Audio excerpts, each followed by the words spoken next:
It isn't in the morning, it isn't at night. It's a talk show for the afternoon when everything's alright. It's a little bit of knowledge and a lot of noise. It's two tall boys. It's Tall Boys. Tall Boys is not filmed in front of a live studio audience. There's no audience whatsoever. Hi, good Hello, afternoon. welcome everyone and good afternoon. Welcome to Tall Boys. That's right. My name is John Farnsworth. And I'm Devin Ritchie. We're your hosts today, and Tall Boys is A weekly news roundup about all of our topics. recapping politics, news, entertainment, pop culture. gossip. Yes. And where are we, John? Well, we're in Bushwick. We're at one of our favorite bars and venues here, Called Our Wicked Lady. That's right. They've graciously lent us the space. Beautiful neon, Yeah. iconic neon, as Yeah. you can see. I'm feeling very at home at a bar at yeah. 2 in the afternoon. As you know, we're in the middle of a panty, so it's just us chickens Just here. us here, no as live well audience. As, Casey right behind us on the camera there. That's our production manager, Casey. Thank Yeah, you. what's up, Hi, baby? Casey. And we are brought to you by Collective Arts Brewing, baby. That's right. The show's called Tall Boys. That's because every afternoon that we do this, we're drinking Tall Boys on set. And these are craft Tall Boys from Collective Arts Brewing. That's and right. Today we're featuring Jam Up the Mash. It is a dry hop sour. It's delish. We're going to talk more about it later. Lovely. But I'm really enjoying it right now. Yeah. So I'd say we hop right into things. We're going to hop right into it. God, I can't believe I said that. And we're going to talk Speaking about of. the big topics, things we can't avoid. What happened in the news was this the week? big And we're going to absolute break it major down. stories? But thank you guys for watching. We're really excited to be here doing this show with you guys. So let's get to our first segment here. Hot topics. Well, folks. You knew we had to start with it. We've got to talk about it. It's all right. I'm talking about the Coup Baby.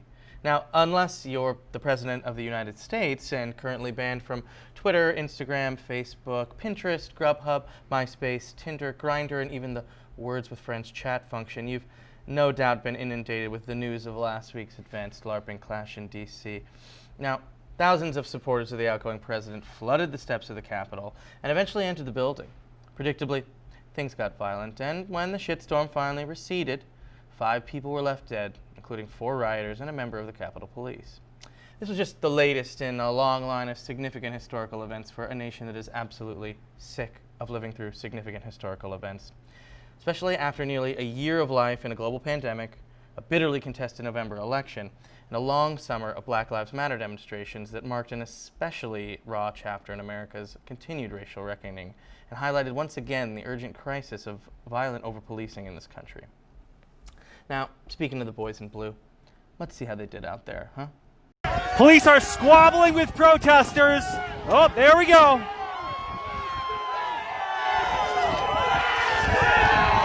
And they just breached the Capitol again. Oh, okay. Well, that's not great, but I'm sure this is just one of those classic de-escalation tactics I keep hearing about from the American police. They probably got right back into formation and kept people from at least entering the building, right? Huh? ACAF. Ooh, okay, all right, yeah, that's pretty bad. Gosh, they seem to be a little selective with the whole protect and serve thing. Gosh, it's almost like the police are on the side of this violent white mob. Oh, God, who would have thunk it? No way. Now, seriously, anybody who watched the events of this summer unfold knew exactly how this would go down. This was not a plucky group of rebels fighting the power. This was white retail owners and property managers and contractors with money to burn and, indeed, off-duty police officers taking a vacation up to Virginia to see the sights and engage in a little light treason. It was a large-scale demonstration of white power, egged on by an egomaniacal leader who can't afford to face the consequences of his own actions, as well as members of Congress all too eager to peddle conspiracy theories to their base. Now, that just leaves you and I. And what do we have left? Well, we're begging for an often lifeless Democratic Party to finally take swift action with their new Senate majority, to deal out real consequences to the architects of this mess, and to ensure a transfer of power. I'm not holding my breath for it to be peaceful. These guys love guns. There's also well-founded concerns arising from the massive crackdown by social media companies in the wake of last week's events. Banning fascists is to be applauded, but if there's anything the last 5 years have shown us, it's that the last people we should be trusting to moderate online spaces are the billionaires who run them. So, it should all go nice and smoothly, right? Well, no matter what happens, at least unlike the president, we'll all be able to follow along on our phones. Right, so, I mean, there you have it. We're kind of just living in the aftermath now. I don't like any attempt to minimize what has happened here. It's been a real week. All of the fallout from it has just been worse than I could have imagined. Right, so we're coming to y'all on Monday, week after, and I know just today. We film on Monday. Just today, they dropped brought out the newest impeachment charges. Yes. So it's happening. Oh, we're going to do something. We're getting it. Even if it's after the fact, we are going to get it done. I do hope so. I mean, also, I was going to say that last week we had a big news story, which would be the usual huge headline, and now it seems like it's not even a big deal at all. Right. And I'm talking, of course, about the Georgia Senate runoff. Oh, baby, the Georgia runoffs. Deb, I think you've got a little more on that. I do. The other main story this week was the importance of the Georgia Senate runoffs, which Democrats needed to win both of to take control of the Senate, and they did. This normally would have been the biggest story of the week in a week that doesn't have a full-on insurrection, but I think it's a big deal that the Democrats finally took control of the House, the White House, and the Senate with a black man who is a reverend at Martin Luther King's church and another 33-year-old Jewish twink who is an intern for John Lewis, both seen here in an official portrait from their campaigns. I did not expect Georgia to be the story coming out of this election, where we lost easy Senate seats in Maine, North Carolina, and Montana even. So thank you, Stacey Abrams, for a full sweep in Georgia. Although this only gets us to a 50-50 tie, have to be broken by Vice President Kamala Harris, which is fine, but not an overwhelming victory for history to be at the mercy of Joe Manchin for the next 2 years. But it has given us the opportunity to finally say something I've been wanting to say, which is Minority Leader Mitch McConnell. So for that, I am thankful. So I didn't expect Georgia to be the story coming out of this election. My lord. I mean...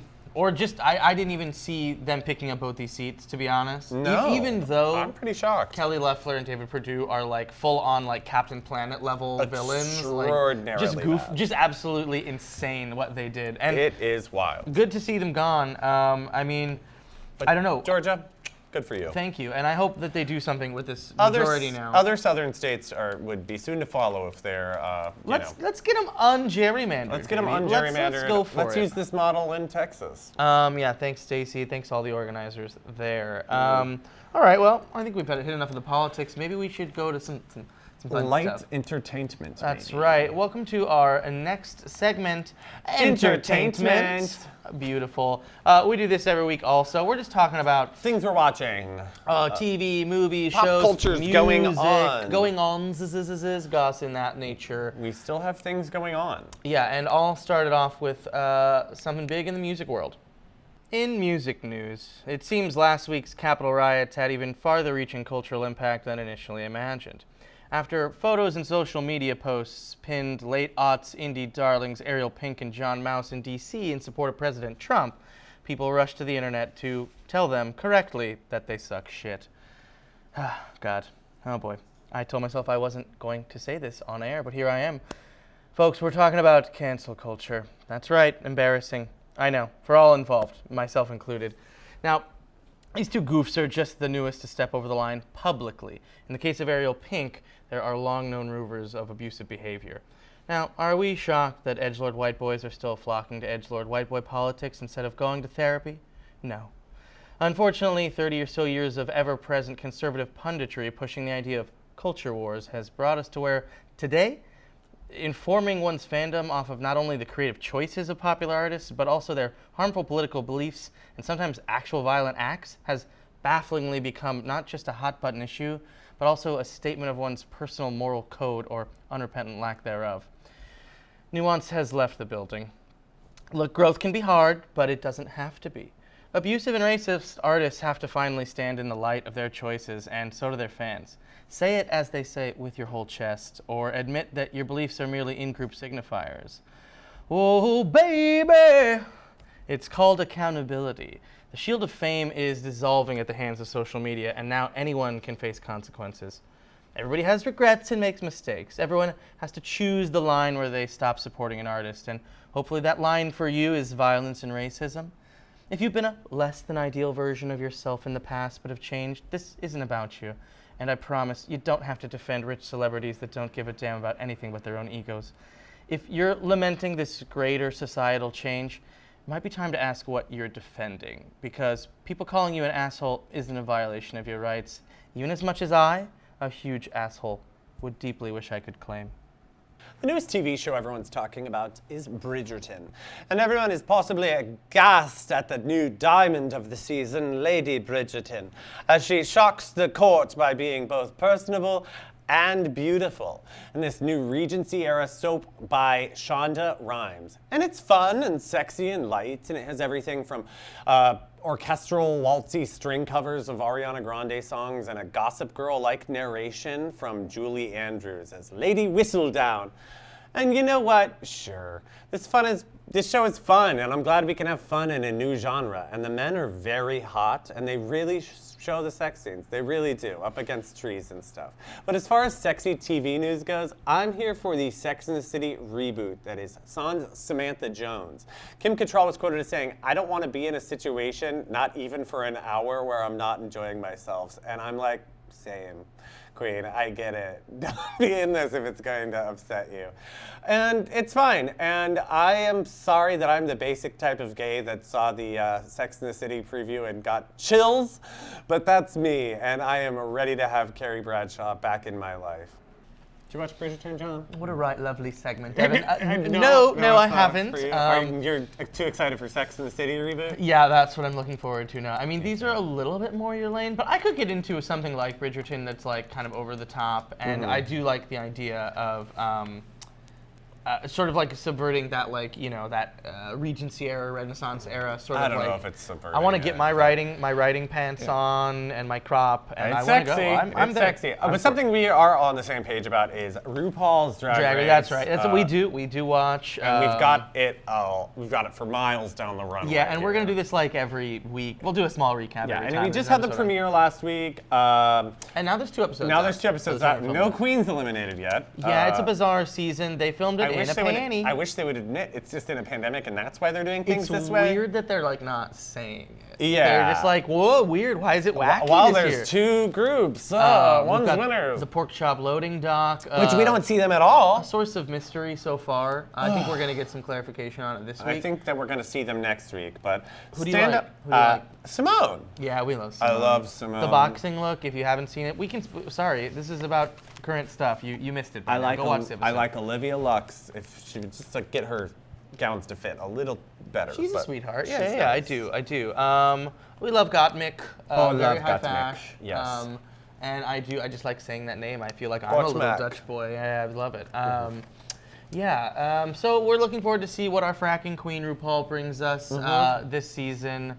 And really bringing the gas. We'll keep letting you know how this season is what it is, and that's truly just is what it is. It was a great lip sync, by the way, that we got last week. Dua Lipa. Which was Dua. Finally, we finally got some Dua. Finally. All right. Anyway, we can talk about this forever. Yeah. But I guess we're gonna get on to something actually very near and dear to us in the television world. This last Friday was the last airing of Jeopardy with Alex Trebek. Yes. Absolutely. If you have a beverage right now, pour some out, take a sip. Cheers to that man. Yeah. What a shame, but you know. A legend, an icon.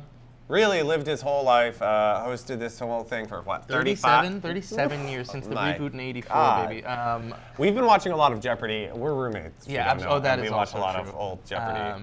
Yeah, us and all of our roommates, we get together. We have a nice cleansing Jeopardy after It's a nice a long cleansing day. job.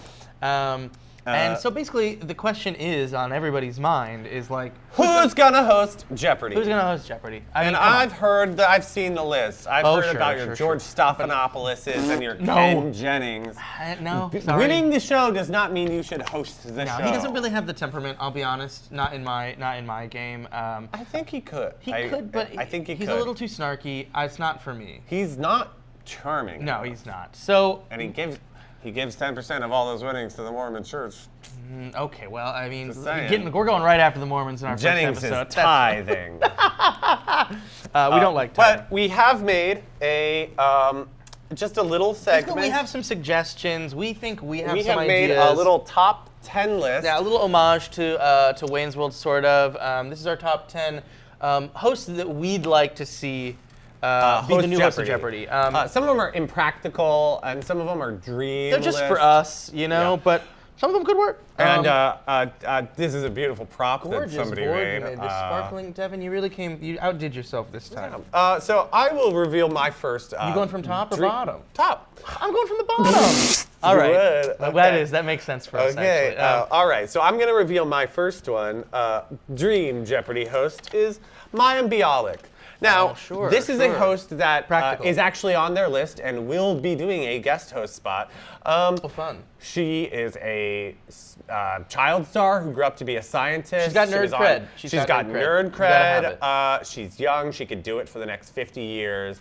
I love Mayim Bialik, and I think this would be a great, smart choice. Okay, that's not bad. That's a great way to start. I'm going in a completely opposite direction, although it is a sitcom star. My first pick is the beloved Manny Jacinto. If you've watched NBC's The Good Place, listen, my man is hot. And I think it would be a real fun turn for somebody who plays, well, frankly, a dumbo in the show to take a turn and be like, no, actually, that's not me. That does not define me. I'm a smart guy. Yeah, I bet he's not a dumbo. No, either. I don't think so. I think he's probably No. charming and he's really What's hot. the football team he likes? The Jacksonville Jaguars. Good for him. Didn't make the playoffs. All right, this next year. on my list is Jeff Probst. Oh, okay. Now, all this right. guy hosts Survivor. This is a Devin CBS nepotism pick, Survivor. my God. Now, you're going to have to understand why I put Jeff Probst on here. It's A, because Survivor's gotten a bit unethical lately, and I think they should pause it, and my man needs a TV job. And he used to host Rock and Roll Jeopardy, so he's basically one of the very few people who has Jeopardy experience. And if you want somebody to right this ship and read the clues, Jeff Probst is your man. Okay. All right. Well, interesting. Okay. I got my next pick here. The beautiful Sofia Vergara. That's right. You can see a theme with mine. They're all hot. That is the prerequisite for mine. stars, hot. They have to be hot. I think she's charming as hell. She is. And I would like to hear her read all those cue cards. And I dare anybody to say that she has too thick of an accent. I dare you, contestants. She doesn't, no. All right, next I have the Jeopardy B Squad. You guys know the people. You can't call them that. You guys know the people that when they're like, oh, and cutting to Eric at the Smithsonian. Yeah, definitely.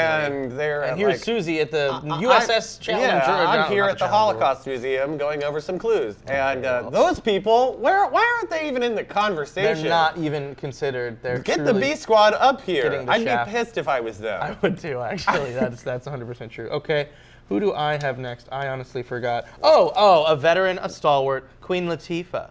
She's classy, she's funny, she's sexy, she's got everything, and she's like a vet. She Yeah. could crush this. I'm She could definitely crush this seeing game. what your lane is like now. Yeah, okay, good. But good. I like Queen Latifah. I love her. Peter Buttigieg. Oh, you're disgusting. Casey is absolutely waving his hands. I'm saying that I don't need this man to be my transportation right. This is how we get him out secretary. of the. This is how we get him out of government. I'm like, little guy, you are a Rhodes Scholar. You have and you've got like big spelling bee champion energy. CIA This plant is energy. where you have the right energy to do, man. Charm those Midwest moms. That's all we need you to do. I'll take Chasten Buttigieg even. Okay. Anyway, moving on. Who do I have next? Oh, Kelly Clarkson. I would love Kelly Clarkson to host Jeopardy. She could sing every single time. We're fans of the Kelly Clarkson Show, our other daytime talk show. Listen, here's buddy. what I'll say. I love her to death. I'm not She doesn't sold cover on the format every yet single day. of the Kelly Clarkson Show, and maybe this would just be a great way to just take a little load off her. You know, the writers do a lot of the work. She's hosting. She's being her She bubbly gives self. me chills. Every time I hear Okay, it. my last one, and I'm not even going to explain this one because I think that everyone will just understand why this person should host Jeopardy because the Go ahead and right. reveal it. How about that? It's Miss Kelly Rowland. Kelly to Kelly. Interesting. Yeah. Okay, go ahead and explain this one. I said it doesn't need to be explained. Okay, he she said just he wasn't has going the to. correct energy. She is regal because of her association with Beyonce, and she's had enough credit to her own success, and she's poised. She knows how to be on camera. She will read these clues No, you're right. and You're be right. charming. She was in the Say My Name video. Kelly, I get it. Yeah, it's more than that. I'm just saying, like, once somebody's in that, you're good for life. You're set for life. You get it. Kelly, host Jeopardy. All right. Okay. I've Who's got your my last final one? pick. My final pick. This was my ringer where I'm like, I think they could actually have a legit Oh. shot at it, baby. LeVar Burton's son. That's good. Listen, I'm a Sacramento native, as is LeVar Burton. Listen, he's got the nerd cred. He's been a host. He's a smart guy. He's a sweet guy. He's funny. He's been all over TV for years and years and years, and he would it is fucking lame. crush this job. Give it to LeVar. We want it. Give it to him. That's a good one. Yeah, I think Yeah. that's a great place for us to end here. This is our top 10 Jeopardy hosts. We've got some real ringers in here. Yeah. Yeah. All right. Well, that's that for that, and that is our the end of our entertainment section. Say, Devin, Let's say John. you know what I'm really enjoying? I It's bet this it's this Jam Up the Mash from dry hopped sour. from Collective Arts Brewing. Yeah, that's right. God, it's delicious. This is, it is a dry hopped sour, so it's not quite a sour. It's not quite like a hoppy IPA. It's meeting you in the middle there. It's got like the balance where you're not like getting the full tart of a sour, where you're just like, wow, I can have one of these. It's a juicy, dry bomb. Yeah, it's really Great. nice. I'm getting some underripe cantaloupe. It's a very afternoon beer, right? Oh, on the patio. Yeah, honey. like I see myself. They're it's porch like, pounders. It's like middle of the.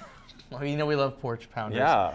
It's like I'm getting like the middle of summer vibes. I'm at a minor league baseball game. Take me away. Yeah, I've got a cap, I've got a dog, and I've got one of these in my other hand, and life is good. I'm imagining myself sunburned at the Manteca water slides and throwing a couple of these in my backpack. Oh, very nice. Sneaking them in past. I'm really happy that we're drinking this in the afternoon on a Tuesday. That is very What important. is this, to like us. 5.2? Yeah, Pretty this nice. is again perfect summer beer. You're at the beach. The label has this beautiful that's red right. rhinoceros This swimming is underwater, which gorge. is how I feel. Well, and when I I've got drink like a it. bear sort of doing like a They're like different. like a hentai rope thing. It's very hot, very kinky. Oh. So their cans are sick. Me. Basically, we would like to thank Collective Arts Brewing For sending some tall boys to the tall boys. to these tall boys. And if you're here in Brooklyn, like us, they are going to be opening a Brooklyn brewery location. Well, I'll have to check here. that out. Yeah, by the end of the summer. So Get some hopefully we can deliveries. actually all go outside again, and I will see you there. We can get a drink. But thank you to everybody at Collective Arts Brewing. Yep. And now, on a more serious note, we're beginning the first of a new segment with my co-host, Devin Ritchie, called Devin Investigates. Devin? On this debut of my popular news segment, Devin Investigates, it's one of our usual culprits, government overspending and presidential pageantry.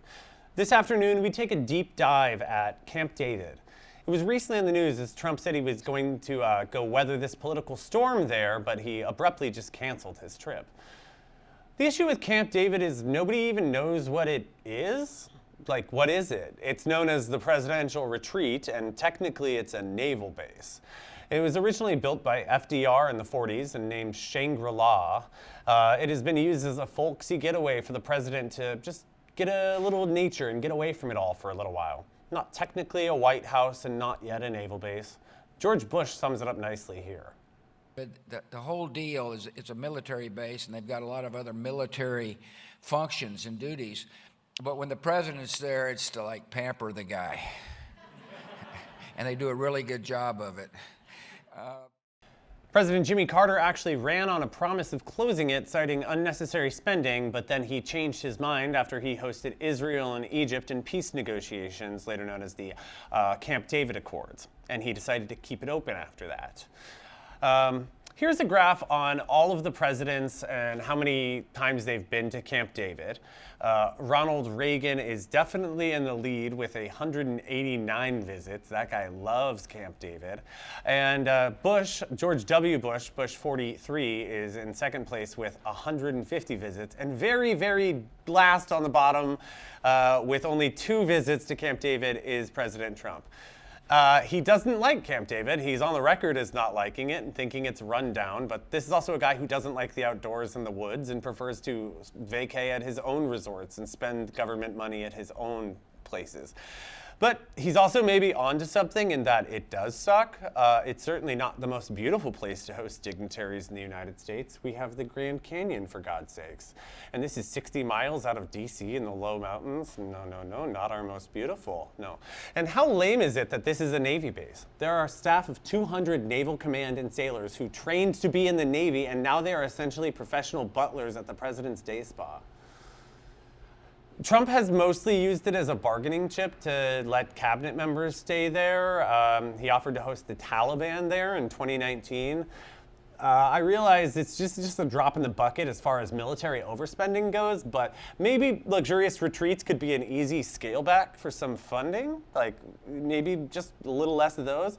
And fun fact, when FDR looked into secure locations for alternative camp for the White House, there was a more tropical location that they wanted to use that ended up being Guantanamo Bay. That could have been Camp David. Look, whatever it is, I bet we will be seeing a lot more of it because I'm willing to bet this guy will fucking love Camp David. Now, I know you all know we're coming to you live from our Wicked Lady here in Bushwick, Brooklyn. That's right. And we would be remiss if we didn't mention our Wicked Ladies New Year raffle. That's right. They're having a really cool contest. So basically, you Venmo $25 to as many times as you want. You Venmo it to buy 2020 because we're done with that mess. Buy 2020. Buy 2020, and you're gonna get entered into a chance to win several prizes. Many tiers of prizes. So basically, third place is a 1-hour open bar for 2 people. How nice is that? That's Beautiful. pretty sweet. Second place, now that's a 2-hour open bar for Seeing 2 a theme people. here. Pretty nice. And first place, well, we're gonna take a jump up actually. It's a 2-hour open bar for 8 people. You and 8 of your friends, you're gonna kind of just like take over the open air rooftop. They always like stream shows from there, which you can catch here on Owl TV. They're always doing fun stuff. It's very safe. It's very beautiful. Yeah, it's heated up there. It's really tight. We in the have winter. to save our stages. We have to save our bars. Truly. We have to like help and support any ways we can. Yeah. And this is a fun way to perhaps win something Yeah. for you and a couple friends. Chuck a couple bucks at the bar and have a chance to win a really good time. Yeah, and also just stay tuned for all the new content on Owl TV right here. Like and subscribe to Owl TV. Yeah, absolutely. Thank you very much. And speaking of which, we kind of like to every week Feature sort of someone. an artist in our community, people that we know, friends of ours, especially people who are kind of like affiliated with the scene over And here. this at Owl. one is really from our community. Yo, this is one of my all-time homies, Charmaine. This is her band, Neva. She's in a band with you as well. Well, yes, she is also in a band with me. We're called the Honeymoon Face. We used to host comedy shows You at know this very person. place. She bartends here, Yeah, and she did a Missy Elliott dance video this summer that But- Missy Elliott commented on. But this is about the band, not just Charmaine, as much as we love her. This is her band, Neva. They're like a sick 3-piece punk outfit, and they put together this music video. The song is called Black Leggings. I think you're gonna fucking love it. Check it out.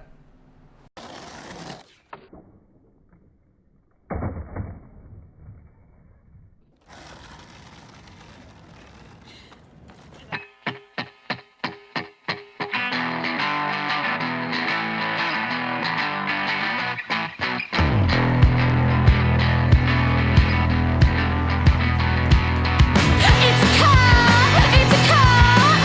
car, now black leggings. It's a car,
Wow. Okay, Wow, that wow, was wow. sick. Beautiful lo-fi madness. You have black leggings. I don't. I do. I've got like my Uniqlo running leggings. It's beautiful. Oh, What is that? oh my God. I think if I'm hearing correctly, I think we are. that is the call of the Northern Cardinal. Oh my God. my Oh. gosh. And Oh. look at him. Oh, what a beautiful. Majestic, athletic, Now, bright red. you can know tell it's- that's a boy. That's a boy That's a because boy. it's bright red. The, That's absolutely correct. the ladies are more of a brownish, The mottled brownish, brown. they got a little red on them, but the big, bright red boys, as much with many birds, the males tend to be the brighter They gotta of do the the species. dancing. They gotta do the dancing. Fun fact about these cardinals is they always stay within a mile of where they're born. That is wild. They're monogamous by year. Right, it's sort of like how we get that, right? Yeah, they sort of I like mean, kind of like same. swap around year to year. Yeah, but very for poly, a year very they stay progressive. the same. And they that's- have 2 batches of hatchlings. Yeah, we're calling them every batches year. of hatchlings.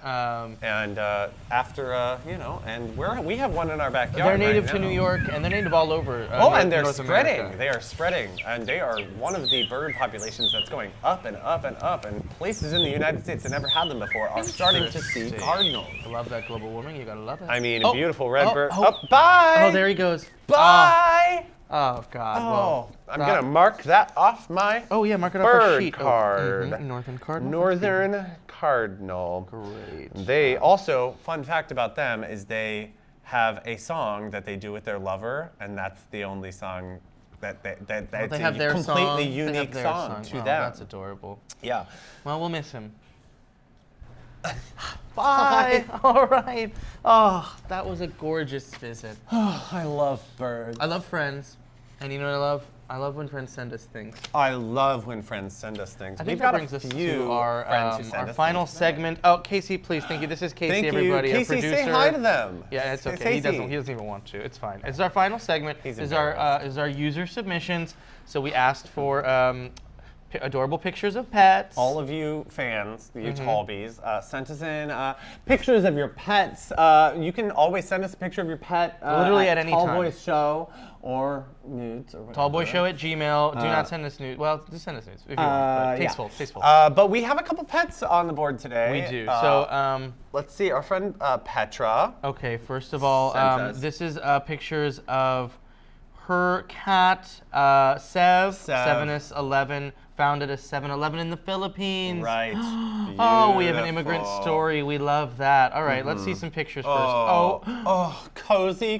He's very what do the Norwegian people call it or whatever? It's Hygge? like hygge or whatever. Yeah. Very cuddly. Oh, yeah. stretching out. Exalting, little stretching. baby. I feel that. I like Oh, that. Great color cute, palette. cute, and cute. and then what do we have last? Oh, Oh, okay. Oh, scandalous. showing wholesome. Showing whole. That's a My really, lord. really nasty. Really nasty. Famously Okay. don't care for cats, Okay, but these buddy, ones I keep do. that to yourself. We have cats at our home. If you believe. All right. Okay. Let's see what we got here. We've got a friend from Karen. This is her Our friend roommate's from cat. Karen? Our friend from Karen. Yeah, sure. The Okay, man from buddy. Uncle. So this is our friend Karen sent us. This is her roommate's big, cat, stretchy Prismo. boy. Beautiful. And if Prismo is a Adventure Time reference, I'm in. He's getting extreme extension on this. That's beautiful. Oh, wow, that is a long, long cat. Long cat. He's a long boy. Yeah. And all if you right. would like to send us any fan submissions, please send us your pets. We will talk about how cute they are we've got on one the more. show. We've got one more. Tall boys. Oh, do we have one more? Yeah, of Is course there we some? do. Oh, it's a ringer. That's right. That's Oh, Beansy. yeah. That's Beansy. Oh, because Casey, this is Casey's dog. Well, no, it's Alex's dog. Alex's She will- dog. She will get us for Well, that. Casey is the original Bean Dad. Yeah, the that's Bean right. Father. If you cursed to have a Twitter, you you know all about Bean Dad. But look at this boy. Look how curled up he is and floppy ears. Now, I'm an expert at this. That's a good nap. That's a great nap. That's a good He's nap. dreaming. What do you think he's dreaming of? Running in a field. I know this dog, and he loves a ball. He's Oh, dreaming yeah. about catching a ball. I know this. I just know this man. All right, well, that's beautiful. Please. That's beautiful. And also, you can call and leave us a voicemail. Right, so this is another fan segment that we would like to start getting going. We've got a voicemail that you can call in. You never call. You never call anymore. We will play your calls live on the air. Yeah. And the number is 716-588-0869. 716-588-0869. So what we'd like is call us and just tell us something good that happened to you recently? Gab a just bit. just like something nice, a win for you, a win for the team. A win, a personal win for you, something good that happened to you, something that where you're like, that's lucky. Because we're short on wins right now. We need. I had a mushroom grow in my fern, and Devin, I you read know it's dead. It fell off today. The top fell off Casey, of it, could you and take it this? perhaps is a sign I'm overwatering my fern. Thank you so much, Casey. The more I was reading about it, the more I think that mushrooms in my fern are a good thing, and apparently they're I think it's a luck. good sign. I think there's some fey magic at play there. Absolutely. Well, it's about that time. This has been a blast. This is our first show. Again, I'm John Farnsworth. I'm Devin Ritchie. I'm We headed are- to the pork chop loading dock. We are the Tall Boys. We are your Tall Boys. We're your tall boys. Before Thank we you take to off, Collective Arts Brewing. Yeah, we got some Again, thank yous. This jam up mash, sour, dry hopped is beautiful. I loved it. Thank you to Our Wicked Lady for letting us film in the space. This is beautiful. Thank we love you, it out Owl. We love you. here. We wouldn't be able to be coming to you in this beautiful high def resolution without our friends at Means of Production. Means of Production has Thanks, Jeff. helped lend us so much equipment and is always there for us. We love you, Means of Production. Love you guys. Thank you. Casey Casey right here in the back. Casey right here. Hugo Fowler, who does our theme Yeah, he music. produced that theme song. James Brooks Robinson, who does our poster Artwork, design. artwork, Devin Ritchie, who's our prop master and makes yes, all of absolutely. our big Jeopardy boards. John Farnsworth, on-set fluffer. Thank you. Thank you to everybody. And if I don't think we forgot anybody. I just wanted to show you guys one thing before we left. This is Pedro Pascal in a beautiful in a coat. Beautiful coat. Thanks. Look at that. See ya. Beautiful. Okay, bye guys. Stay tuned next week. Tuesdays at 2. Bye. It isn't in the morning, it isn't at night. It's a talk show for the afternoon when everything's alright. It's a little bit of knowledge and a lot of noise. It's two tall boys. No point. We already did the can't making believe noise. Tall boys. Yeah. That's perfect. Good. No, that's great. Great, Casey. Keep that in. Thank you.